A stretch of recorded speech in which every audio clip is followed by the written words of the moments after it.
नमस्कार दोस्तों, स्वागत है आप सबका अनस्टॉपेबल 20 में।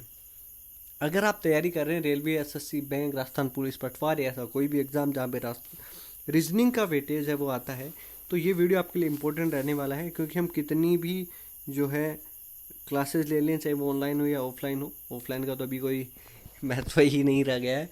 और वो जो तैयारी है उसको अंतिम रूप जब मिलता है जब हम क्वेश्चंस की प्रैक्टिस करते हैं। तो इसी एवज में आपके लिए मैं रोज़ रीजनिंग के क्वेश्चंस की सीरीज़ है वो लेकर आता हूँ। तो आप इसको कंप्लीट देखा करें, आपका फ़ायदा, आपका बेनिफिट जो है वो ज़रूर होगा। चलिए कल के सवाल की तरफ आते हैं। जो कल मैंने पूछा था कि कोई व्यक्ति ए से स्टार्ट करता है और बी पे जाके रुकता है, ठीक है, तो ये कितनी दिशाओं में चला है, उसने कितनी दिशाओं में, ठीक है। बात करते हैं। एक तो ये हो गई, हुई कि नहीं हुई भाई, ये कौन सी हो गई, ये हो गई हमारी नॉर्थ वेस्ट। इसके बाद में ये साउथ वेस्ट में नंबर 2, इसके बाद में साउथ में गया 3, इसके बाद में साउथ ईस्ट में गया 4, इसके बाद में नॉर्थ ईस्ट में गया, ठीक है, इसके बाद में नॉर्थ में गया 6 हो चुकी हैं। इसके बाद में कहाँ गया, वेस्ट की तरफ 7 हो चुकी हैं। लेकिन अब ये नीचे की तरफ जाएगा तो ये कहाँ जाएगा, ये देखो, ये वाली लाइन, ये कहाँ जा रहा है, ये साउथ जो अपना वेस्ट जो है उसकी तरफ जा रहा है, साउथ वेस्ट की तरफ जा रहा है। और साउथ वेस्ट जो है वो हमारा पहले से ऑलरेडी हो चुका है। इसी प्रकार ये जो वेस्ट में जाएगा वो भी ऑलरेडी हो रखा है। तो ये यहाँ पे यहाँ पे यहाँ पे ये सब चीज़ें हमने पहले ही चल ली है। लेकिन यहाँ पे इसके बाद में आने पे इस साइड, ये किस साइड जाएगा, ये ईस्ट की तरफ जाएगा। तो ये कौन सी हो जाएगी, नंबर 8। और इसके अलावा जितनी भी जो डायरेक्शन है वो उसने चल ली है। तो टोटल कितनी डायरेक्शन होगी ऐसी, ये 8 होगी। और ये पूछा गया क्वेश्चन है एग्जाम में, ठीक है, ध्यान रखिएगा भाई, है ना। ये रेलवे में पूछा गया क्वेश्चन है। तो उम्मीद करूंगा कि ये जो चीज़ है वो आपको समझ आ गई होगी। इसका आंसर जो है वो 8 रहेगा। चलिए अब हम बढ़ते हैं आज के क्वेश्चंस की तरफ। और पहला क्वेश्चन हमारा डायरेक्शन से है, जिसमें एक व्यक्ति जो है 1 किलोमीटर पूर्व की ओर चलता है। चलिए भाई, एक आदमी बनाना है और उसको 1 किलोमीटर पूर्व की ओर, ठीक है, 1 किलोमीटर पूर्व की ओर। उसके बाद में वह 5 किलोमीटर दक्षिण की ओर चलता है, 5 किलोमीटर दक्षिण की ओर चला गया, ठीक है। लेकिन 9 और फिर 9 किलोमीटर उत्तर की ओर, अब यहीं से तो जाएगा, तो यहाँ से जाएगा तो 5 तो ये वापस चल लेगा। अब 9 चलना है तो ऊपर कितना और चल लेगा, वो 4 और चल लेगा, ठीक है। तो ये कितना हो जाएगा, 4। अब हमें पूछा कि आरंभिक स्थान से कितनी दूरी पे, आरंभिक स्थान तो ये है इसका, तो ये वाली डिस्टेंस पूछी है मुझे। तो ये 1 है और ये 4 है। ये वाला पूछा हाइपोटेनस। कर्ण का स्क्वायर इक्वल टू क्या होता है, आधार का स्क्वायर प्लस लंब का स्क्वायर, यानी कि बेस और परपेंडिकुलर का स्क्वायर आपस में जोड़ देंगे और उसका अंडर रूट करेंगे। 4 का स्क्वायर 16 प्लस 1 कितना हो गया, 17, और 17 का हो जाएगा रूट। ऑप्शन ए जो है मेरा करेक्ट हो जाएगा। नेक्स्ट क्वेश्चन की तरफ चलिए।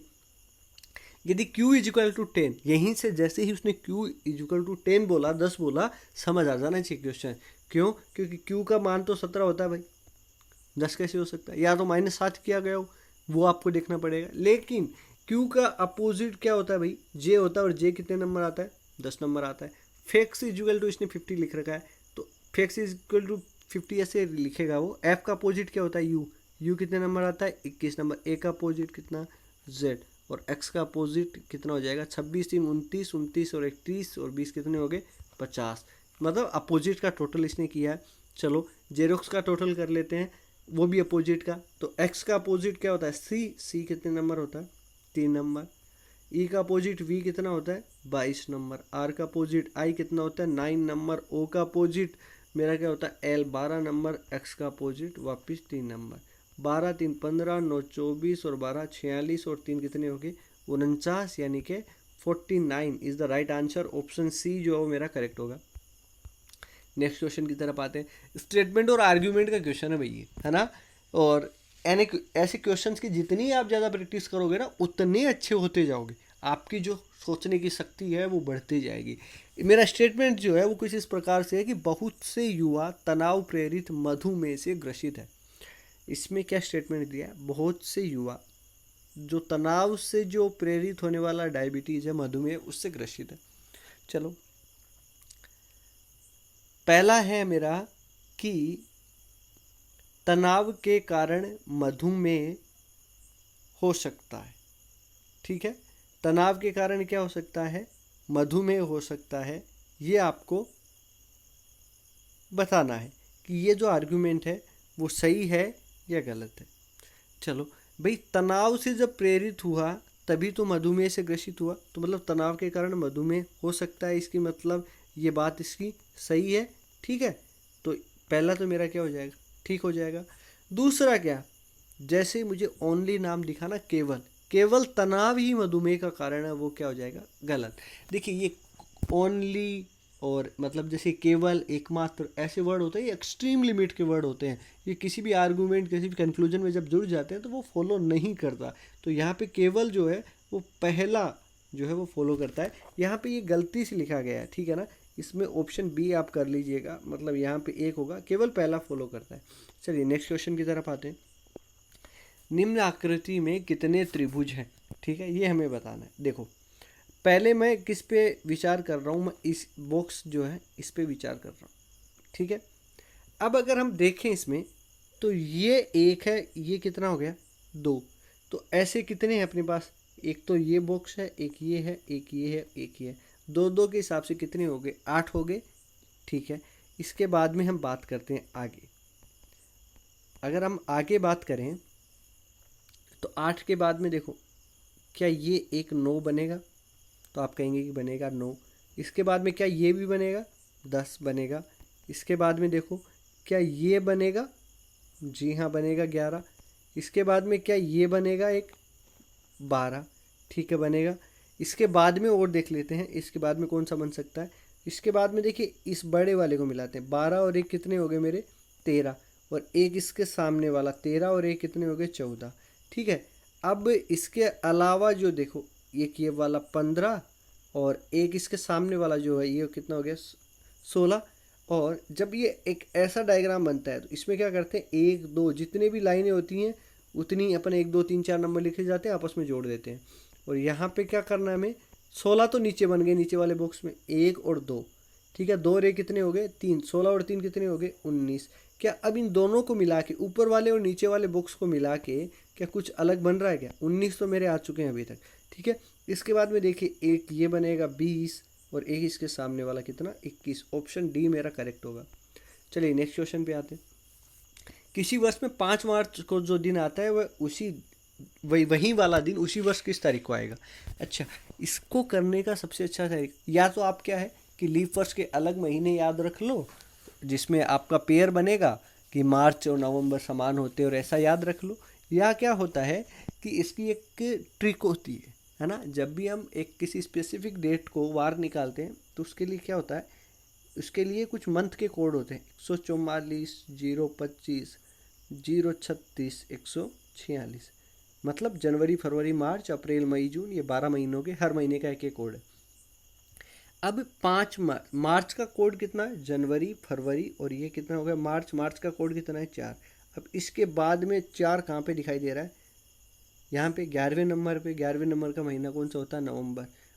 समान महीने का मतलब ये होता है भाई कि सेम डेट को सेम बार होता है, तो 5 नवंबर को क्या हो जाएगा, जो दिन 5 मार्च को होगा वो 5 नवंबर को होगा। चलिए नेक्स्ट क्वेश्चन पे आते हैं।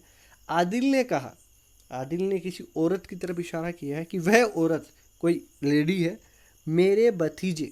अब भाई आदिल जो है, आदिल का भतीजा, आदिल का भतीजा कैसे हो सकता है कि इसका कोई भाई होगा और उसका कोई बेटा होगा, या इसकी बहन का बेटा होगा, चलो ये भी हो सकता है, हम भाई मान के चलते हैं कि मेरे भतीजे के पिता, मेरे भतीजे, इसके भतीजे का पिता इसका भाई होगा, और पिता की माँ, इनकी माँ मतलब इन दोनों की माँ, और माँ की इकलौती बहू। अब अगर इकलौती बहू है और इसका भाई है तो इसके भाई का बेटा है, तभी तो इसकी वाइफ बनेगी, ये बनेगी।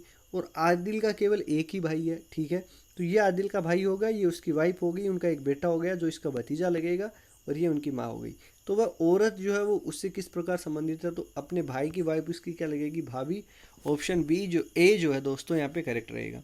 नेक्स्ट क्वेश्चन के आते हैं, और नेक्स्ट क्वेश्चन जो है हमारा ये श्लोक से रिलेटेड है।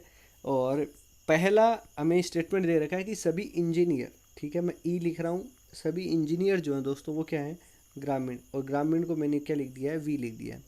कोई भी ग्रामीण है वो नर्स नहीं है, ठीक है, कोई भी ग्रामीण है, देखो ये दोनों, ये क्या नहीं है, नर्स नहीं है, और सभी नर्स क्या है, मेरे मैनेजर है। ये इस प्रकार से डायग्राम बनेगा। अब कंक्लूजन दे रखा है कि कोई भी इंजीनियर है वो मैनेजर नहीं है, ये तो हो गया आपका कौन, मैनेजर, और ये क्या हो गया, इंजीनियर। एक चीज़ देखो भाई, कौन कौन टच नहीं हो सकता, वी और एन टच नहीं हो सकते, मतलब एक ग्रामीण और नर्स टच नहीं हो सकते। क्या हमें मैनेजर और जो आपका इंजीनियर है इसके बारे में कुछ बताया क्या, मैनेजर और इंजीनियर के बारे में? ये तो टच हो भी सकते हैं, नहीं भी हो सकते, और जहाँ पे हो सकते हैं नहीं हो सकते, वो वाली चीज़ जब हो जाती है तो वो चीज़ है वो गलत ही होती है। दूसरी बात, श्लोक्स ना एक लाइन में ख़त्म होने वाला टॉपिक है, एक लाइन में। कैसे? आप क्या देखें कि मुझे किस किस के बारे में पूछा, इंजीनियर और मैनेजर के बारे में पूछा ना। इंजीनियर और मैनेजर के बारे में कहीं पे भी दोनों नाम साथ में आ रहे हैं क्या? देखो ढंग से, दोनों कहीं पे भी साथ में है क्या? मतलब ये हुआ, साथ में आने का मतलब का ये है कि क्या उनके बारे में हमें कोई जानकारी दी है क्या, और जिन चीज़ों के बारे में हमें कोई जानकारी नहीं होती उनके बारे में हम कंक्लूजन क्या देंगे, उनके बारे में निष्कर्ष क्या निकालेंगे हम, तो वो क्या हो जाएगा मेरा गलत। एक दो कंडीशन बनती है, ये 5 से 10 मिनट का टॉपिक है, इसके अलावा कुछ भी नहीं है श्लोक्स में। सभी ग्रामीण का इंजीनियर होना एक संभावना है।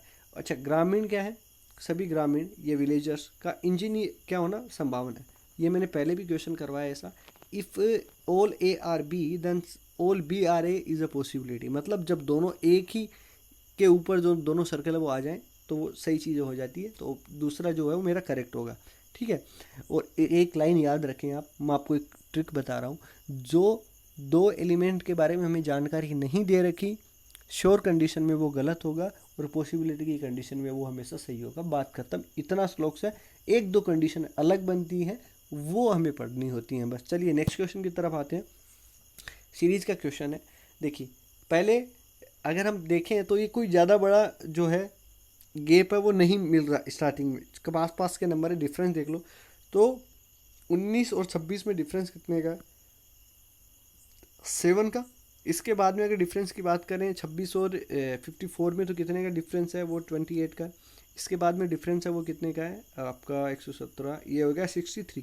ठीक है, आगे तो मेरे पास है नहीं, लेकिन मैंने ये जैसे ही नंबर देखे ना मुझे समझ आ गया कि यार ये नंबर तो स्पेशल है। कैसे है भाई, ये 2 का क्यूब होता है, 8 माइनस 1 कर दिया 28, 3 का क्यूब प्लस 1, ठीक है, और 63 कितना हो गया, 4 का क्यूब माइनस 1, मतलब पहले -1 फिर +1 -1, अब कितना होगा 5 का क्यूब प्लस 1, यानी कि कितना जुड़ जाएगा 126, 117 में 126 जोड़ दीजिए 243, यानी कि ऑप्शन बी मेरा करेक्ट हो जाएगा।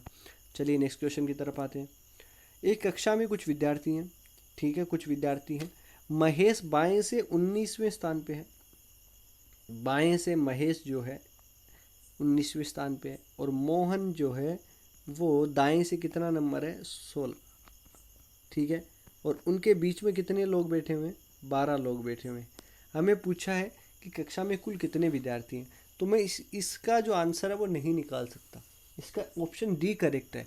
क्यों करेक्ट है भाई, हो सकता है कि ये एक ऐसी कंडीशन बने, या ऐसे भी हो सकता है दूसरी कंडीशन ये बन सकती है कि जिसमें मोहन और आपका जो महेश जो है एक दूसरे को ओवरलैप कर सकते। ओवरलैप का मतलब एक दूसरे को क्रॉस करके, मतलब आपका जो महेश जो है वो यहाँ बैठा हुआ, ठीक है, और मोहन जो है वो इस प्रकार बैठा हुआ हो यहाँ पे 16 नंबर, और ये इधर से कितना था 19 नंबर, और इनके बीच में कुछ 12 लोग हैं वो बैठे हुए थे। तो कंडीशन दो बन सकती है, आंसर दो आ सकते हैं। अगर मुझे मिनिमम और मैक्सिमम पूछा जाता तब मैं आंसर कर सकता था, इस कंडीशन में नहीं कर सकता क्योंकि मुझे मिनिमम मैक्सिमम कुछ नहीं पूछा, डेटा अनसफिशेंट, आंकड़े अधूरे हैं, डेटा अपर्याप्त है, ऑप्शन डी करेक्ट होगा।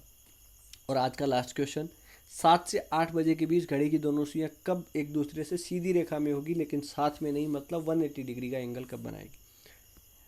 इस क्वेश्चन को करने का बड़ा इजी सा तरीका मैं बता रहा हूँ, बहुत शॉर्ट ट्रिक है, इससे इजी ट्रिक आपको नहीं मिलेगी। 60/11 याद रखें। अच्छा, जब भी आप ये 80 डिग्री का एंगल है वो 6 से 7 बजे के बीच में नहीं बनता है, 6 बजे के बाद और 7 बजे से पहले जो है वो नहीं बनता।